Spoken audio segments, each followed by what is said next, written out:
This is The Wealth Puzzle with Michael Mansfield from the Lynn Group. When a part of your financial strategy is out of tune, your long-term goals, your retirement savings, and your legacy can all suffer.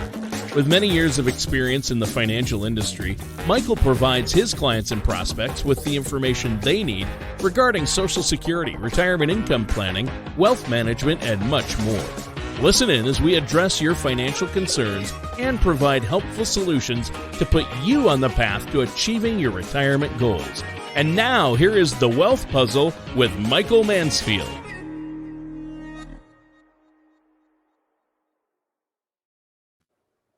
Hey everybody, thanks for tuning in. This is Mike Mansfield with The Wealth Puzzle. And as always, Tana Pennington. Tana, thanks for joining us. Yeah, thank you. This is an exciting day. I kind of screwed up. I had our thing up on the screen here real quick, so I had to remove it because I didn't want to give away the show. But it's a good show.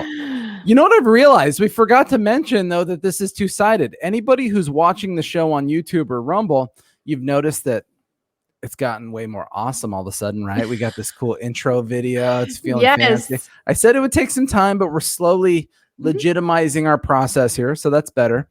But for all of our podcast listeners, we probably haven't mentioned it in a couple of weeks. This is now a video show. You can now watch it on YouTube. You can log in and see it on Rumble, but it seems we get most of the views happening on YouTube and things like that. But the nice thing is the reason we did a video out of it was, one, obviously, so you could see how beautiful I am. That's important. Of course, right? yes. Just like radiating wonderful, whatever. And two is we talk about a lot of stuff, right? We talk about articles, we talk about things, and we're able to put them up on this show so that you can see them and view them and see where we're getting our information. We can prove to you that it's real. We didn't just sit here and make up an article. Oh, and this article. Good time. So anyways, if you haven't done it, please go to our YouTube channel. Please subscribe. It doesn't cost anything, but it just allows you to get the updates and see what's going on with the show. So Tana, let's get down to business, man. Yes. We're talking taxes. We mentioned last week that, in the last couple of weeks, we start talking taxes because taxes are changing, right? We're talking Biden just came out a couple weeks ago, or not a couple weeks ago. When was that? That was last week. Time is like flying in my mind. So it's because we're older. Is that what it is? Yeah. The older you get, I feel like time just flies. My annual slices of pie get smaller and smaller and smaller. Because less of your time is yours now. It's more your kids, your family, your business. So that's one way to look at it. Yeah. But anyways, President Biden gave a speech last week. It seemed like a State of the Union, but it was just an address to Congress. And what he did is he unveiled what we call the American Families Plan. And honestly, in many respects, Tana and I were talking about this. It kind of leaves your head reeling every day. Hot diggity dog. There's a new plan, a new thing they want to vote on, a new thing they want to pass. And in the old days, we've joked about this before, right? It used to be billions. They're going to spend $700 billion on TARP money after the 2008 crash. Well, billions turn out to be peanuts. Billions. This is like playing Monopoly. I need like a top hat and one of those little eyeglass things. Yes, that's a good idea. So it switched to trillions. So Tana, I don't know. I guess I shouldn't quiz you. I'm always hassle quizzing you on the fly. You are. It's like always. I Google something, I'm looking at it, and then I ask you, like, you're supposed to know out of the universe what the answer is on all these things. Oh, you get me every time. So last year, what happened? Last year we had a car accident in this country, right? An unexpected event happened. That's COVID. And it caused us to have to come out of pocket quite a bit. We ended up spending something like $5 trillion unexpectedly last year. That means we didn't expect it, right? Right. Okay. And we haven't seen the repercussions of it yet either. Well, it's someone else's problem. Toss it on the debt. So our budget deficit got completely out of whack last year. We spent trillions more unexpectedly. This year, so far, oh, geez. Didn't you turn your phone off, Tana? I did. Okay. You're the one who this year so far, the budget proposal for this year is $4 trillion. So it's already high in and of itself. And the president, their agenda that they've rolled out between I can't even keep track of it, but the COVID bill they did like in March, and then the other thing, the infrastructure thing they were talking about just a few weeks ago, and now the American Families Plan that they were talking about in the speech last week. When you tally up all of this stuff year to date of what our spending they want to spend, $10 trillion. Wow. Now, remember, this is on the back of spending $5 trillion last year that we hadn't planned for. Right. So let's think about some fiscal responsibility here, Tana. You have a major event. You have to go put, let's use a big number. You have to go put $100,000 on credit cards due to some kind of crisis. I don't know what that is. I don't care to know what it is. You can keep it a secret. That's okay. But you put $100,000 on credit cards. Okay. Fast forward just literally a few months later, and here you are, the airline companies are opening back up, and your husband says, I've always wanted to go on that dream trip to Rome. Right. It's only it's only $15,000. We can get a deal on a flight right now. What do you say? We can put it on the credit cards. What would you say? I would say no. Well, I know I'm a party pooper. You're fired. You fired. Right. That's kind of what the country says, right? Well, who cares? Why would you say no, Tana? Well, because I don't want to be reckless like that. I think it's dangerous, and I don't want to have to pay so much in the future. I want to be able to save now. True. And enjoy, when I have time and when it's worth it to spend it later. And you had this unexpected event. You have all this money already outstanding on your credit card. Yeah. I want to sleep at night. You want to deal with this stuff, right? I don't want to be stressed out. So it's kind of funny. I mean, before the new families plan that they're talking about all of a sudden, just a few weeks ago, we were talking infrastructure, and that number has changed, but in very round numbers, let's just say remember billion is old, $2 trillion of infrastructure spending. Look, everyone's been talking about infrastructure. President Trump talked about it. President Obama talked about it. We've been talking for a long time. It's a very bipartisan issue, but I kind of go back to the analogy I just used. We just had this giant unexpected event. It's like Tana putting that $100,000 on her credit cards. And now all of a sudden we're getting to the thing we wanted to do that we've always been talking about and how exciting it would be. And Tana's saying, it's probably not a good move in my own personal finances until I kind of address what I've got going on. And our country's saying, screw that. Let's just keep spending and keep the party going. And so it's very problematic when you consider fiscal responsibility. Now, what's funny, which I thought was funny, and what we're going to talk about today, let me pop it up on the screen here, is there was an article that came out after the president's speech about the American Families Plan. And what does it say here? What's the title say, Tana? This is interesting. Biden wants to raise $1.5 trillion by taxing the rich, and here's how. Very cool. Let's tax the rich. And so when you read about this, what this says is when they score tax changes, score revenue changes, they say that President Biden's tax policies will raise approximately $1.5 trillion over the next 10 years.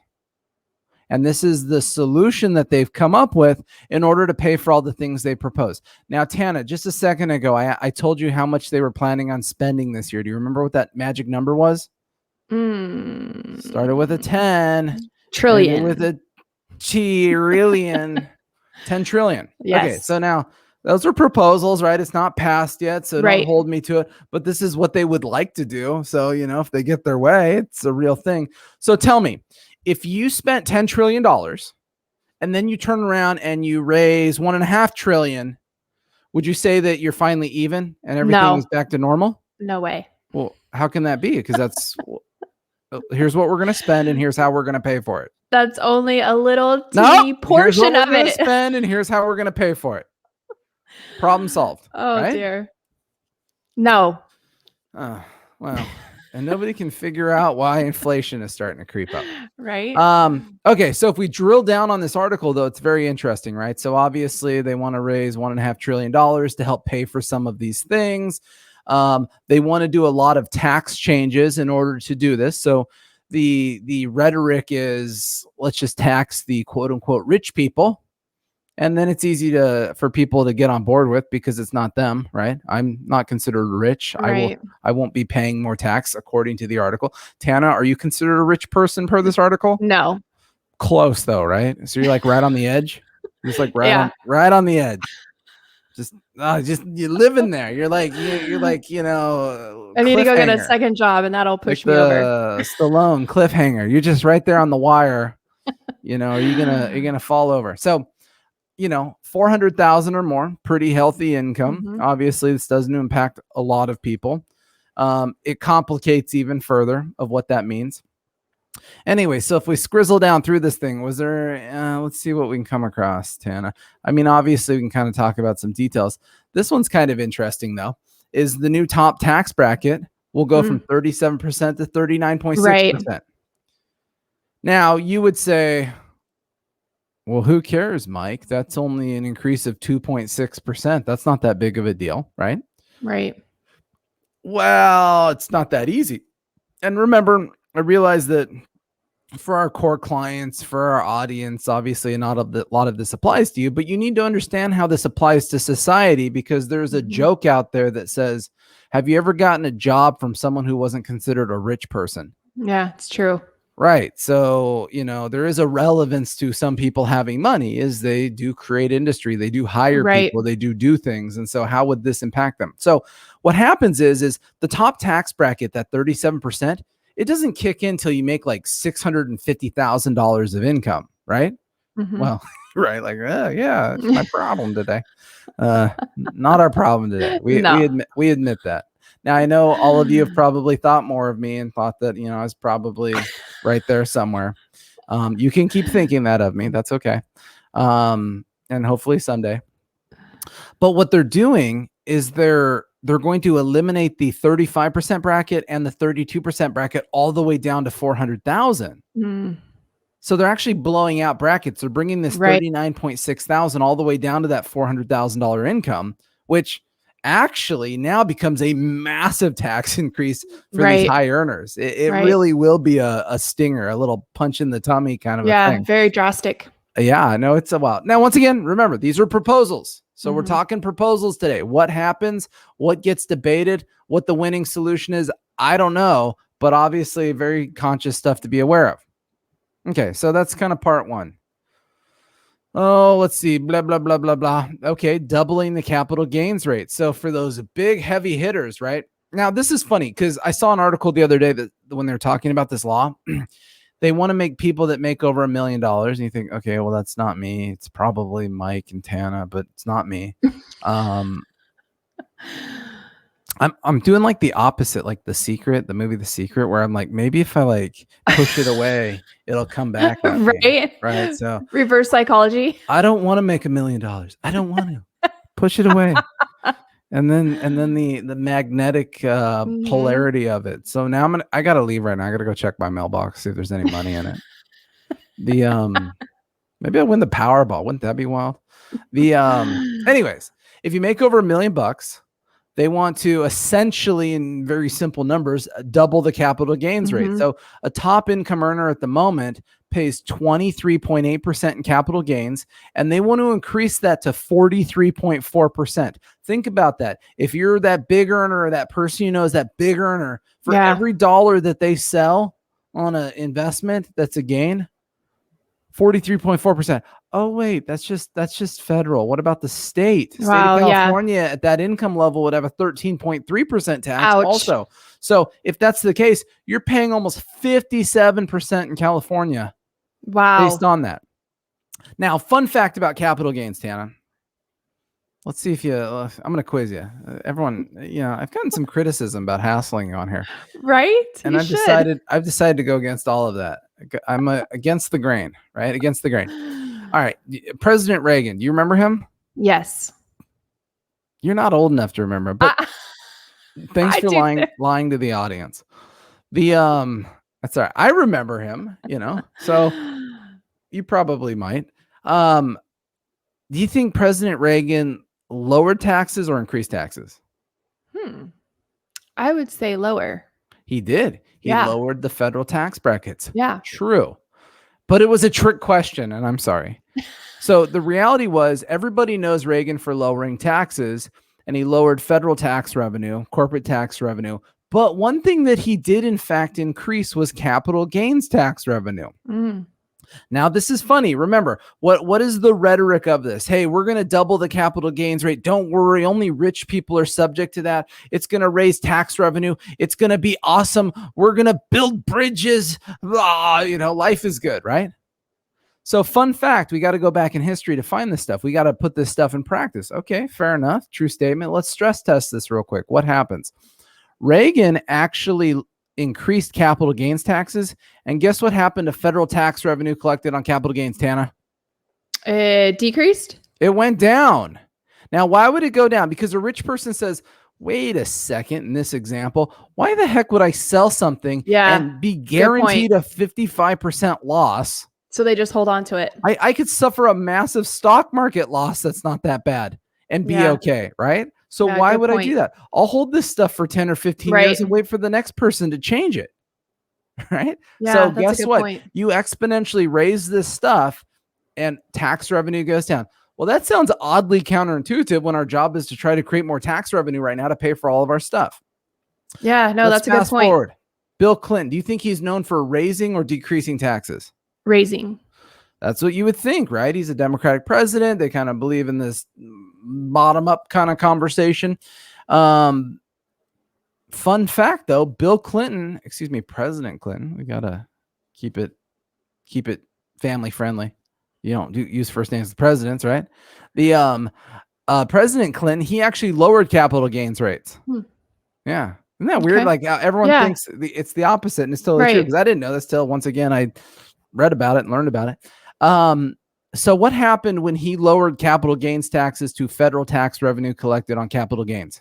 Increased. It went up. Holy guacamole. We have a weird thing going on here. So what happened was, when you lower it, you incentivize people to be more transactional with their investments, to buy and sell things, to move around, to be more active, because they said it's efficient. And so I'm very remiss at the moment to say, yikes, if we're going to double the capital gains rate on quote unquote rich people, is that actually going to generate more tax revenue for us? And the eyebrow is absolutely up. If you're watching this on YouTube or something, you can see the eyebrow is up. It's all the way up at the top of my head. It's kind of suspicious. It's kind of, again, who knows? You know, what's interesting is there is I believe he works through President Biden, but there is a Democratic economist who did all of the numbers and ran some analysis, and they came up with the sweet spot for capital gains rate is 28%, where you would see enough buy and sell transaction activity to continue to maintain and increase tax revenue. Right. While at the same token, not disincentivizing people to sell stuff, because once again, it's not worth it. You know, it's a fascinating though. Like I said, there was an article that was saying that 75% of people or more or something wouldn't be subject to this tax. So what's everybody whining about? So let's think about this. Do you think that the person that this tax is subject to, do you think they have more money in the stock market or less money in the stock market than a normal person? More, actually. Probably more. I mean, these are hedge funds. These are the big kids, right? So I think it's like 40% of their income is from their investments. So that's true. So the wealthier you become, the more income you have from just passive investments. Right. But what's funny about it is with all these quote unquote rich people who have money in the stock market, see, if they decide that there's a fire sale on taxes, hey, taxes are doubling next January, let's say, what are they going to do? They're going to dump all their stuff now out of the stock market while the deal's good, right? And so that could be short-term problematic for all the little guys like you and me invested in the stock market, because when the big kids sell everything, it makes the market go down. So we suffer in the short term from it. And then in the long term, when the tax law goes into place, they just stop selling everything. And then our federal tax revenue goes down. So, so the little guy takes it in the shorts initially, and then it's the government on the back end of this. Yeah, once again, that's a good point. Proposals. These are proposals. We don't know what's going to happen. Right. Anything could happen. Let's scroll down. Oh, this one's my favorite. This one's my favorite. This one will affect you, Tana, because I know you've been sitting around waiting for your inheritance. You are terrible. I am not. Oh, whatever. When we're not recording, you're constantly talking about it. Constantly. Like it's not even, every 15 minutes. No. You've got like a daily tracker of your family assets and No. what's your slice. And how many kids are in your family? 9? There's 11? 6 kids. 6 so I have kids. 5 other siblings. Your parents didn't think about that when they were planning inheritances, No, right? I wouldn't change a thing. It's amazing. I love being part of a big family. I love to share. Well, you never know. Maybe some of the other ones will decide they don't need their piece. Right. So I'm just obviously hassling Tana. Yes. But again, they're talking about getting rid of stepped up basis, capital gains at death. And what that means is in that simple rhetoric, if mama bought her house a long time ago for $100,000 and it's now worth $500,000, normally the kids inherit this house tax free. It's called stepped up basis at the current market value. And that, I don't want to, kind of pry into it, but this is something that Tana, your dad, certainly benefited from when your mom unfortunately passed away. Some of the stocks got repriced and things like that. This is a real life thing that we all use in practice. Right. They're getting rid of that. And they're saying the event of someone passing away, even when we're talking about this house, whether the house is sold or not, will require all the taxes to be paid on those gains as soon as that decedent tax return is filed. Ouch. That's a big tax that a lot of people won't see coming. You know what's funnier about this tax, of all things, is the presidency has really focused on the fact that there would be no taxes due on anybody who makes less than $400,000, right? Right. But that's what does the stepped up basis affect? All of us. It affects everybody. Yeah. Even if you make less than $400,000, you're subject to this tax. And you have to pay it right away. That would be really tough. They're talking about creating some exemptions, but once again, that's all up on the table. Now, some people will say, well, Mike, stepped up basis you just described sounds too good to be true anyways. Why isn't it taxed anyways? Well, the reason for you folk that think that is because of estate taxes. So if you have a certain amount of assets, you can pass them to your family tax-free. And if you have above that certain amount of assets, which Biden is trying to bring down to about $3.5 million. So if you have more than that, any assets you have over that limit at the moment will be taxed at a 40% rate. And it could even be more than that based on the new legislation. So if you didn't have stepped up basis, you'd have double taxation. They would tax you on all the gains. And then they'd look at your total assets and say, you're over the limit. There's another big giant tax. Wow. And so the reality was the people that have lots of money, don't worry, they paid plenty of taxes anyways. And really you saw the strongest benefit of stepped up basis on the people who had the least, the people, kind of like Tana's family where, hey, they have a nice amount of money, but guess what? When you divide it by 6, when that day comes, it's really not that much money. It's not making Tana rich. It's not making me rich. It might help us get along a little further before we, keep us off of Medicaid that much longer, kind of a thing. That was hopefully a joke.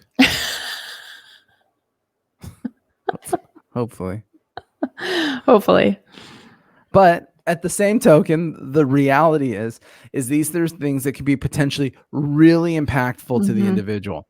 The other way that they're going to try to raise tax revenue is by doing more auditing.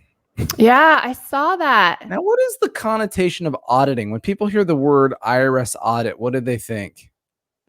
They get a scary letter from the IRS. Right. Nobody likes it. No. And it's kind of like this alienation thing, but so what the government's going to do is they're just going to audit more people and get more people upset.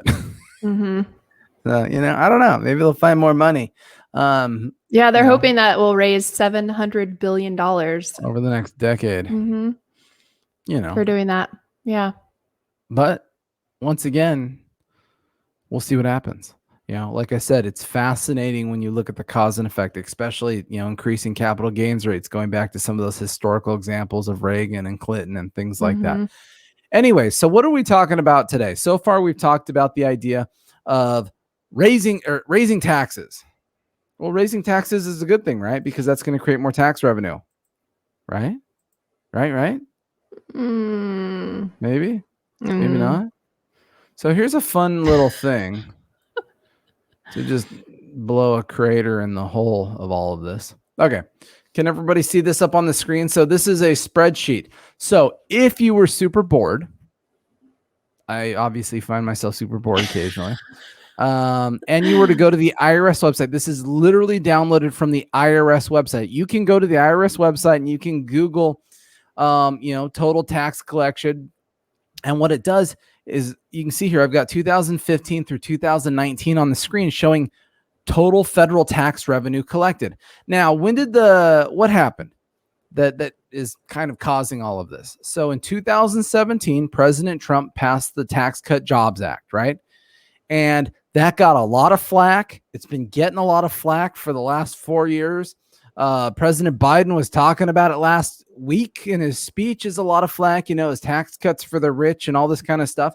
So remember, Tana, any idea how many people in this country don't pay any taxes? I know, that's a good guess. I don't think we can use the Jeopardy thing. I think that's like a copyright thing. I would say 40%. So you're close. So it's somewhere around like 46, 47%. Okay. So more or less half the country-ish doesn't pay any taxes at all.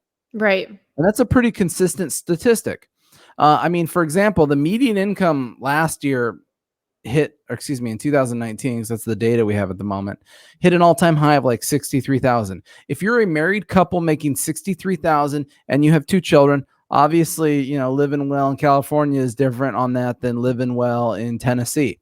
If you made that amount of money, you paid 0 federal taxes. In fact, you got $2,000 back as a tax credit. They actually gave you money at the end of the year. So, for the median income, a lot of people don't pay any taxes. So what's funny, though, is if you look at the totals in 2017, remember, that's the old tax laws, right? So $3.4 trillion collected. And then by 2018, Tana, you gave me the wrong numbers. There's no way that tax revenue is increasing because in 2018 and 19, that's when the new tax cut laws were in place. And I was told that all the rich people got tax cuts. So how the heck could tax revenue be up? Wait, this doesn't make any sense. Maybe should we turn the page upside down? Everyone turn your monitor upside down and the numbers might make more sense. But somehow, magically, in 2018, the first year of those tax cuts, federal tax revenue was up $50 billion, and by 2019, somehow it was up $150 billion. That's a lot of money. There's something wrong here, right? Because I watched the news. I was told these tax cuts were for the rich, and we all got hosed on doing that, right? Right. Did you hear what that? I heard? Yeah, that's what I heard too. Did you hear that? Because that's what I heard. Yeah. I heard it last week in a speech. Anyways, so this is a conundrum, right? It kind of goes back to my Reagan Clinton thing. What happens when you cut taxes? And so if you look at 2017 under the middle one, business income, that's corporate taxes. Mm-hmm. In 2017, $338 billion. In 2018, $262 billion. And then $277 billion. Okay, now we're on to something, right? So we actually see that corporate tax revenue actually went down after the tax cuts. Mm-hmm. And you know what? That makes a whole lot of sense, right? Because they cut the corporate tax rate from 35 to 21%. It was a big cut. And we're literally seeing it in tax collection. It went down. So that might be the rhetoric of those rich folk got a tax cut. Maybe it's right there. But there's something funny happening here, right? If you go to the next column down, which probably the word that to focus on is FICA. FICA is payroll taxes, right? Mm-hmm. Paying into Social Security, all that kind of stuff. So in 17, 1.2 trillion. Then it increased a little bit in 18, and then it was 1.3 trillion in 2019. So since those tax cuts over those 2 years, payroll taxes increased $1 billion, or $100 billion. More jobs, lower unemployment rate. No, that can't be right, because I was told that rich people get tax cuts and then they go sit on their yachts and are fed grapes. No, they hire people, which is great. Nah, can't be true. Can't be true, right? because I was told, right? It's the problem. See, this is my issue with the news, with politics, is when you finally go to the source and you pull the data tells a completely different story than what we hear in the news. Yeah. And so what happened was in 2017, the tax cuts went into place. That in fact made in 2018 and 19, corporate tax revenue went down, but they turned around and hired so many people and gave so many raises that their payroll taxes went through the roof. And then on top of it, the individual income you see from 17 to 18 to 19 also increased every single year quite a bit, 50 billion after 2 years. Right. So you hire people, you make them more gainfully employed, you give them raises, and they actually break over the limit and actually start paying a little bit of tax. Right. So I am kind of remiss here at the moment, because my understanding of looking at history and looking at numbers and data is tax efficiency, finding those sweet spots of giving taxes and keeping them efficient, allow employers to create economy, create GDP, create jobs, hire people, and pay a boatload more in payroll taxes. So one way or another, if we go the opposite route, because it's easy, right? If we raise taxes, it raises more revenue. That's the easy one facet thought. It appears what we've learned through some of this historical history lesson-y stuff right here is that oftentimes raising taxes actually decreases revenue, and decreasing taxes actually increases tax revenue. And what is our sole job? It's to raise tax revenue, right? We want more tax revenue so that we can pay all of our bills and pay off our more or less $30 trillion credit card debt that got racked up exponentially last year. Massive. So anyways, none of this has to do anything with your personal retirement plans, but to that point, that's what we do, is personal retirement planning. I was trying to turn this back into what we do real quick. We gotta justify why we did this. Right. No, it does affect all of us. I really do. I believe that. And I feel like, looking at these statistics and these numbers, I'm going to have to save more for my retirement. And, maybe there's going to be some things that I might have to go without because, taxes are going to be raised, or maybe there's not going to be as much job opportunity out there for my kids, So all this does play into, all of us. You're spot on, and you nailed it. And those are the pluses and minuses of all of us. Will tax policy cause the stock market to go down because people sell out more? How will these things, as we run up the debt but don't necessarily raise enough tax revenue to pay the debt off, how does that impact us by inflation? And then we have a stronger tailwind of needing to raise taxes. This is just a plus and minus mess all over the place. But this is why we do this. Remember, I tell my clients all the time, you've hired me and Tana to worry for you. Mm-hmm. This is what we talk about. This is what we're invested in. This is what we're staring at. It is our job to be concerned about these facts and how they will impact your retirement plans. So obviously, if you don't have a retirement plan, if you're a new listener, if you haven't talked to us, give us a call, complimentary. Here, I'll pop up the little banner here for the watchers. I got one here. But give us a call, 805-500-7035. That's 805-500-7035. You can visit our main website, thelindgroup.com. Lind is spelled Lynd. But hey, this is what we do. This is why we're in it. We're very passionate about what we do. I totally like it. I absolutely love hassling Tana on this show. It gives me no greater joy in life. And we appreciate all the feedback that we get. So yes, Tana, thank you as always for being here, and everybody have a great day.